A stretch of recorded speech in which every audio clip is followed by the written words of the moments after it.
Tu nous rends service et on te laisse continuer ton petit trafic. Je veux un rapport sur tous les visiteurs étrangers à la mosquée. Tu vas surveiller les entrées et les sorties de toutes les personnes qui rendent visite au directeur. En fait, c'est un article que j'ai découvert dans l'Observateur qui disait en quelques lignes que la mosquée de Paris avait abrité, protégé des résistants et des juifs. Donc première surprise, je ne savais pas qu'il y avait des musulmans à Paris pendant la Deuxième Guerre mondiale. Et là, j'ai commencé à faire des recherches et je découvre un Paris oriental que j'imaginais pas, avec des ouvriers, avec des cafés, des cabarets, des restaurants, un cimetière. Et donc là, je me suis entouré de deux historiens, Benjamin Stora et Pascal Le Potrema, pour essayer d'avoir encore plus d'informations. Et eux m'ont alimenté pour pouvoir faire un vrai travail de mémoire. Bien que ce soit une fiction, je tenais à ce que ça respecte les faits historiques. Je te vois souvent à la mosquée, mais jamais dans la salle de prière. Qu'est-ce que tu fais là ? Il y a un personnage donc qui a vraiment existé, qui est Sikadur Bendrablet, qui est le recteur de la mosquée, le fondateur de la mosquée de Paris, qui est, on va dire, un personnage, en tout cas moi, qui m'a beaucoup intéressé parce que complexe, ambigu, vraiment, il a plusieurs facettes. En même temps, c'est un homme de culture, un homme qui aime la musique, qui aime les arts. En même temps, c'est un homme de foi, très croyant, profondément religieux, qui dégageait une sagesse, une spiritualité importante. Et en même temps, c'était un homme politique, puisque c'est un homme d'État. Il était donc toute cette complexité du personnage, je la trouvais intéressante, parce qu'en même temps, par-dessus tout ça, il débordait d'une grande humanité qui a fait qu'il a pris des risques pour sauver des gens, et ça, moi, ça m'a vraiment touché. C'est un personnage, franchement, qui mérite qu'on lui rende hommage, qui mérite voire plus, mais au moins qu'on lui rende hommage, comme tous ces hommes invisibles. Ça, c'est très important. Pour nous, en tout cas, de se dire que ces hommes nous ont permis de se sentir concernés par l'histoire de France, moi, ça m'a fait du bien. Par contre, je savais pas qu'il s'intéressait à Salim.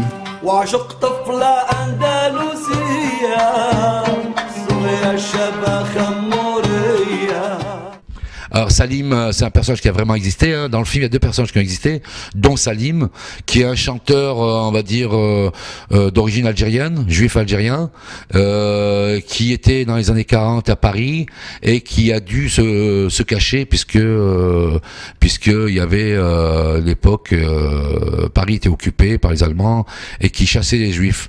Et donc Salim a vécu à la mosquée, il a été protégé par Sikadur, donc Ben Gabrit, le recteur, et il est allé donc jusqu'à lui remettre un document qui prouvait qu'il était musulman pour le protéger.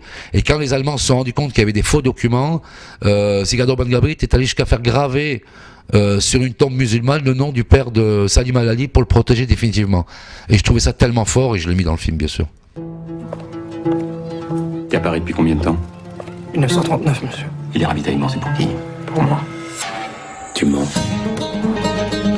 Alors Younes, il symbolise un petit peu tous ces premiers indépendantistes, ces premiers combattants qui ont, on va dire ensuite, qui sont battus ensuite pour l'indépendance, qui au départ sont des ouvriers qui sont arrivés en France, qui savaient ni lire ni écrire pour la plupart, qui ont travaillé à l'usine, qui sont syndiqués, ils ont appris à lire, à écrire, à revendiquer leurs droits d'ouvriers, et puis la guerre est arrivée.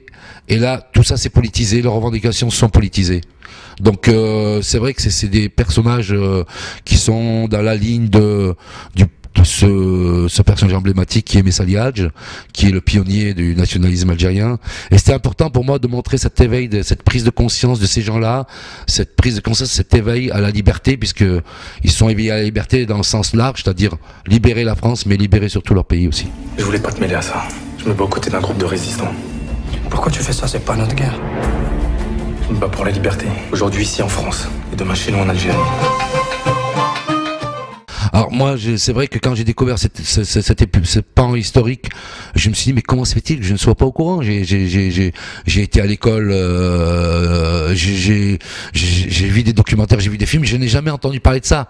Donc ça a été quand même quelque part quelque chose qui m'a un peu perturbé, puisque j'ai quand même trouvé des documents, un document allemand tourné par les Allemands en 41 qui montre Paris comme ça, qui filme Paris et la mosquée, où on voit beaucoup de Maghrébins. Donc j'ai la confirmation que tout ça existait. Et je me suis dit, mais comment se fait-il que on le sache pas? Alors, Il y a plusieurs raisons. Hein. Il y a la première raison, comme dit Benjamin Stora, ces hommes sont des hommes invisibles parce qu'ils n'ont été reconnus nulle part, parce qu'ils n'ont été reconnus ni comme Algériens, ni comme Français, ni comme étrangers.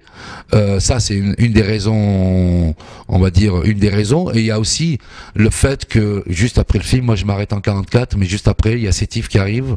Et à partir de là, les indépendantistes, les combattants de la liberté, ils ont refusé de mettre en valeur leur combat auprès de la résistance française. Ce que je comprends tout à fait.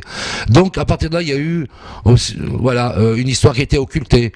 Alors maintenant, est-ce que le conflit israélo-palestinien ne cristallise pas et n'efface pas la mémoire pour nous montrer que il est impossible de s'entendre, alors que le film permet de voir le contraire. Salut Malali, Dépêche-toi. C'est des faux papiers pour une famille, des gens de chez nous qui sont en danger. Je vais pas prendre de risques pour des gens que je connais pas. Allez, j'ai déjà assez de problèmes comme ça. Fais-le pour moi. mais ces enfants sont juifs. Ces enfants sont nos enfants. Vous auriez dû me prévenir. Vous mettez la mosquée en danger. Mais qu'est-ce qui vous a pris, hein? Tu as été dénoncé, on sait que t'es juif.